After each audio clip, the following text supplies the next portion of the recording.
I'm Carl Azus. Fridays are awesome. This is CNN 10, and here's a down-the-middle explanation of what's going on today. Starting in the U.S. Capitol, it looks like another partial shutdown of the American government won't happen, at least for the time being. Congress and the president have come to an agreement on how to fund the government in the days ahead, which prevents the partial shutdown. The one that took place in December and January happened because Democrats and Republicans were divided over government spending on a wall or barrier between the U.S. and Mexico. President Donald Trump, who's said for years that a wall is necessary to better protect America, insisted that Congress approve $5.7 billion to pay for it. Democrats have called a wall expensive and unnecessary, and they insisted they would not approve the funding. In the weeks since the shutdown ended, lawmakers from both parties have been trying to work out a compromise on government funding. What they came up with includes more than $1.3 billion to build new barriers on the border. And last night, the White House said President Trump would sign the legislation. Because it falls well short of the $5.7 billion he wanted, though, the White House said the president would declare a separate national emergency to secure the funding for the border. Senate Minority Leader Chuck Schumer says declaring a national emergency would be a lawless act. The White House says it's prepared for any legal challenges to the declaration, so more partisan fighting could lie ahead. And when we produced this show, nothing had been finalized, though the House and Senate were rushing to get the compromise funding package approved. Crossing the Atlantic, we're taking you to Nigeria, a West African country that is gearing up for a major presidential election this Saturday. We say major because the country has both great importance to Africa and great struggles to overcome. Nigeria is officially a federal presidential republic. It's the largest democracy and economy on the African continent. But according to the Brookings Institution, a U.S.-based research group, Nigeria also has the world's highest number of people living in extreme poverty. It passed India in that ranking just last year. Nigeria has also struggled with violence, terrorism, and corruption. And there are concerns about potential violence damaging this election, though its votes have smoothed out since 2007. The world will be watching when Nigerians go to the polls on the 16th. Nigeria is often described as the giant of Africa. It's the largest economy, the largest oil producer, and the most populous country in the continent. All this should mean that life is good for Nigerians, right? Well, not quite.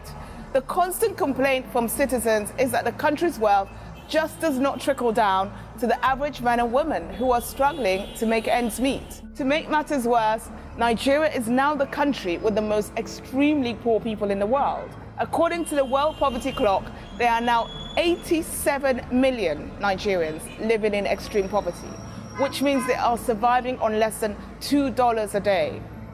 How did it all go wrong? The simple answer is that Nigeria's oil wealth has been squandered, stolen, and grossly mismanaged through corruption and sheer incompetence. There's also been an overdependence on oil revenues, which once traded at $100 a barrel and crashed to $40 at its lowest price. Nigeria failed to make hay while the sun was shining, and as oil prices fell, revenues dwindled. Successive governments have promised to diversify the economy into other areas, but those industries have not really materialized, and revenue is still largely dependent on oil. Nigeria may be the biggest economy on the continent, but it's in crisis, with high levels of debt and massive overspending that analysts say is just not sustainable. With an estimated 190 million inhabitants, Nigeria is also facing a population explosion and has been projected to overtake the US to become the world's third most populous country by 2050. This population boom brings with it a ticking time bomb of unemployment and poverty, especially among those who are under 25. They make up more than 60% of society, one of the largest youth populations in the world. The lack of infrastructure, poor living conditions, inequality, and lack of jobs has led to many frustrations among this demographic, and they are clamoring for real change. When President Buhari, a former military ruler, was elected in 2015, it was the first peaceful transition of power in the country. He promised to be a new broom, offering a clean sweep of the old routine. But many have been left disillusioned and angry at the rising levels of inequality, lack of opportunities, and extreme poverty. The technology company Amazon has canceled plans to build part of a second headquarters in New York City. Its main campus is in Seattle, Washington. About a year and a half ago, Amazon announced it would build a second headquarters, and more than 230 cities joined a competition to be the site of it. New York City and Crystal City, Virginia were two of them. Combined, they offered Amazon $2.8 billion worth of incentives, benefits like tax breaks, and they became the two places Amazon chose for its second headquarters. Amazon was expected to eventually bring 25,000 high-paying jobs to each city and tens of billions of dollars in new tax revenue. But protests started in New York. Residents didn't like their current tax dollars being spent to attract Amazon, and some were concerned that home prices would rise, making them too expensive for people who already live there. Amazon and several New York politicians blamed each other for the reasons why the project was canceled. The company says it won't reopen its search for another campus right now, but the governor of New Jersey says his state's open for business. 10-second trivia. Which of these NASA missions to Mars was launched in 2003? Mars Reconnaissance Orbiter, Mars Exploration Rovers, Mars Science Laboratory, or MAVEN? The only one of these missions launched that year was that of the exploration rovers Spirit and Opportunity.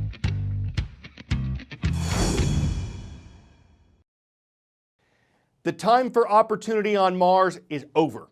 But before that's taken out of context, we're talking about a rover that's named Opportunity. It was launched in July of 2003. It landed on the Red Planet in early 2004. It was part of a $1 billion mission that included the other rover named Spirit. That machine got stuck in the sand in 2011 and eventually stopped communicating with NASA. Opportunity lasted until last June, when its communication systems also went down. NASA's tried to contact it hundreds of times, but after the space agency's latest attempt wasn't answered on Tuesday night, it said Opportunity's mission was officially over. Both rovers worked much longer than the 90 days their mission had them officially listed for. Scientists say Opportunity traveled 28 miles over the rocky, sandy surface of Mars and took more than 200,000 pictures. They say it also found evidence that suggests ancient Mars once had liquid water on it. Even without Opportunity, NASA has several other active missions around Mars. One of them is the $2.5 billion Curiosity mission, whose rover continues to roam the Red Planet.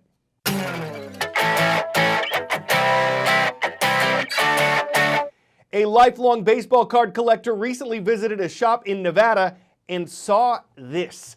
It's a 1921 Babe Ruth card. It was listed for $8, but because the shop owner thought it was a fake, he sold it for $2. Turns out it wasn't a fake. It's apparently one of the rarest baseball cards on the planet, and the collector says he's gotten 3 multi-million-dollar offers for it. He says he doesn't want to sell it, but that he will give more money to the shop owner. Now, some may say to the collector, "Sultan of what are you waiting for? Don't you, Bambi, know that card is a colossus of clout and could give a big bam to your bank account?" But we can't rush to judge. That would be a behemoth of a bust and a pretty Ruth thing to do anyway. Yeah, Babe Ruth puns. You know they're a hit. CNN 10 will be back next Tuesday. We're off Monday for the President's Day holiday. We'll see you right here on the 19th.